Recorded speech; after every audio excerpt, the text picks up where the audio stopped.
민주당 내부의 잡음이 커지는 것 같은데 오늘 김용민 의원이 중요한 폭로를 했습니다. 먼저 김병기 원내는 오늘 또 경로했습니다. 어제 한 온라인 커뮤니티에 김병기 원내대표와 문자를 주고받았다는 글이 올라왔습니다. 당내 일각에서 다시 불거진 내란 전담 재판부를 어떻게 처리할 것인지를 한 지지자가 물었더니 당정대가 긴밀히 소통하며 처리하겠다며 강경 의견을 빙자해 자기 정치하려는 일부 의원들 주장은 문제 해결에 전혀 도움이 안 된다는 답을 했습니다. 물론 이렇게만 보면 김병기 원내의 발언에는 일리는 있습니다. 지난 여름 UN 총회 때는 조희대 청문회로 그리고 에이펙 정상회담에서는 대통령 중지법으로 또한 이번 중동 순방에는 법사위, 항명, 검사장의 고발. 그런데 오늘 김용민 의원의 인터뷰 내용을 보면 보고가 없던 것도 아닙니다. 김 의원은 오늘 SBS 라디오에 출연해 원내와도 소통할 때 이 문제를 우리가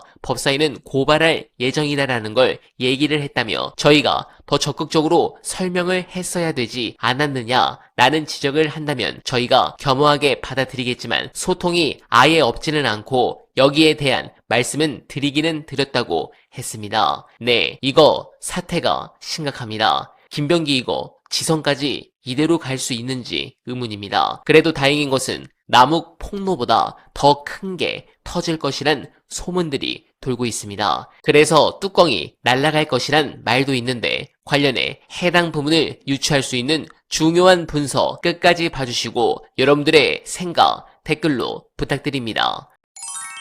약간 중2병 걸린 게 아닌가라는 생각이 듭니다. 왜냐하면 어찌됐든 성공은 하셨어요. 네. 많은 언론의 그렇죠. 스포트라이트를 받았으니까 본인의 언론 플레이 그런 목적이었다면 그건 성공을 한 것 같다. 근데 정말로 토론을 하고 싶다면 해보죠. 왜냐하면 백혜룡 경정한테 한동훈 전 대표가 이해 당사자가 왜 수사팀에 들어가서 셀프 수사하려고 하느냐. 당신이 뭐 외압 당사자 아니냐 이렇게 얘기했잖아요. 대장동 사건에서 한동훈 전 대표가 이해 당사자입니다. 본인이 2차 수사팀을 꾸릴 때 있었고 그걸 본인이 모른다고 할 수는 없잖아요.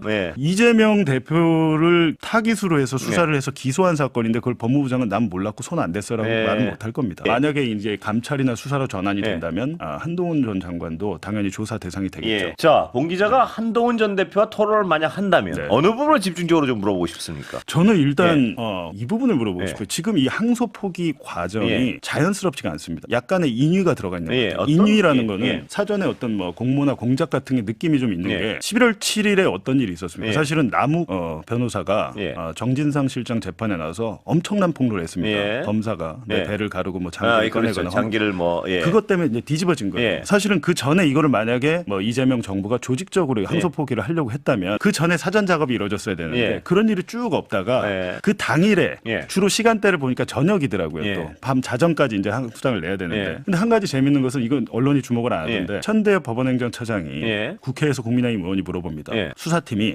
항소장 내려고 대기하고 있지 않았냐? CCTV 있냐고 물어보면 그런 거 없다고 얘기했습니다. 정말로 그 법원 앞에서 되려고 이렇게 기다렸는지 저는 그게 의문인데 말씀드렸지만 그냥 이건 아무 검사나 그냥 도장 찍어서 내면 돼요.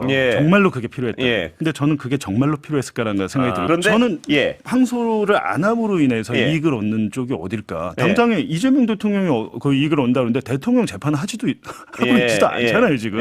어떤 영향을 미칠 수 있죠? 그럼 누가 이익을 봅니까? 저는 예를 들면 이제 2차 수사팀 같은 경우에는 지금 조작 강압 수사 정황들이 나오고 있기 때문에 그리고 이번에 대장동 1심 판결 내용을 보면 2차 수사팀의 완패예요. 그리고 정말로 이거를 수사팀의 중지를 모았다? 1차 수사팀한테 물어보지도 않았잖아요. 1차 수사팀이 기소한 대로 지금 판결이 나왔어요. 근데 2차 수사팀 윤석열 정권 검찰의 수사팀이 지금 문제가 되거든요. 이게 사실은 항소를 하든지 안 하든지 간에 이 수사팀은 감찰과 수사를 받을 겁니다. 판결문에 그런 내용이 나와요. 2차 수사 때 썼던 피의자 신문 주소 같은 거 못 쓴다라는 내용도 나오고 어떤 법정 증언을 쓸 수 있고 어떤 걸 쓸 수 없고 조작의 변경을 위해서 뭐 쓰여지지 않은 피의자 조서는 쓸 수 있을 것 같고 뭐 이런 식으로 판사가 써놨어요. 그래요. 증언의 번복을 위해서 그러니까 조사가 계속 이루어지거든요.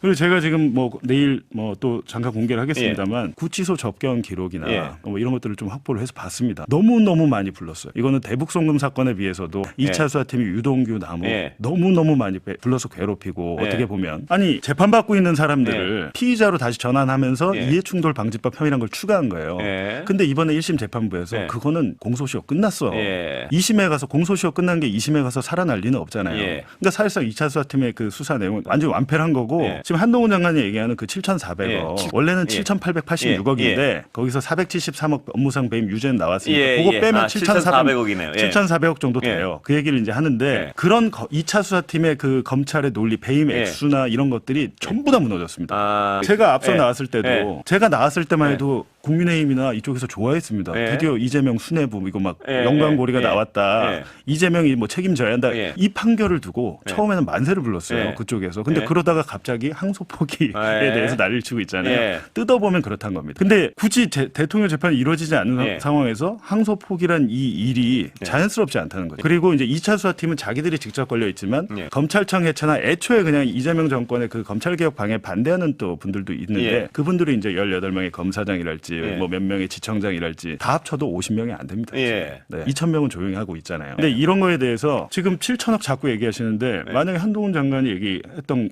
게 그게 아니고 조작 수사 전모가 밝혀지면 2심에서 대장동 업자들 형사소송법 절차 위반으로 그 증거가 다 무효가 되고 못 쓰게 돼서 무죄됩니다.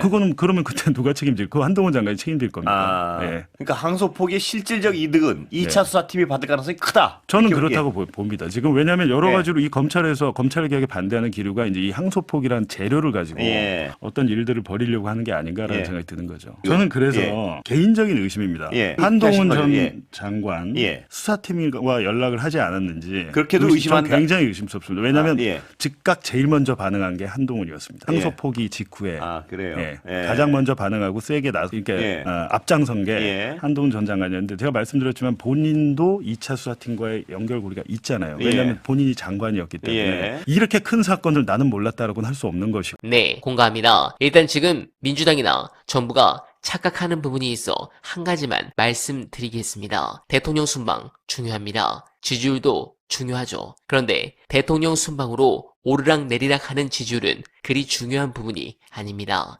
대통령 해외 순방 때마다 할 일을 제대로 안 하고 국회가 멈추며 최대한 조용하게 가면 그 다음에 진짜 해야 될 일은 언제 해야 합니까? 이번에 이 검새들을 봐주고 조용하게 덮는다고 치겠습니다. 나중에는요, 중수청 출범하고 보안 수사권 날리면 또 이렇게 나올 텐데 그때 이런 식으로 항명하지 못하게 지금 제대로 곤장을 치는 게 더 좋지 않을까요? 제발 눈앞의 이득만 보지 말고 판을 크게 봤으면 좋겠습니다. 민주당이 내란 재판부 조용하게 넘어가니까 지금 내란범들 다 풀려나게 생겼습니다. 여러분들은 어떻게 생각하십니까? 제 의견에 동의하신다면 소중한 언알바 후원 부탁드립니다. 댓글에 고정된 내용을 통해 많은 사랑 부탁드리며 언알바는 오늘도 최선을 다하겠습니다. 여러분 고맙습니다.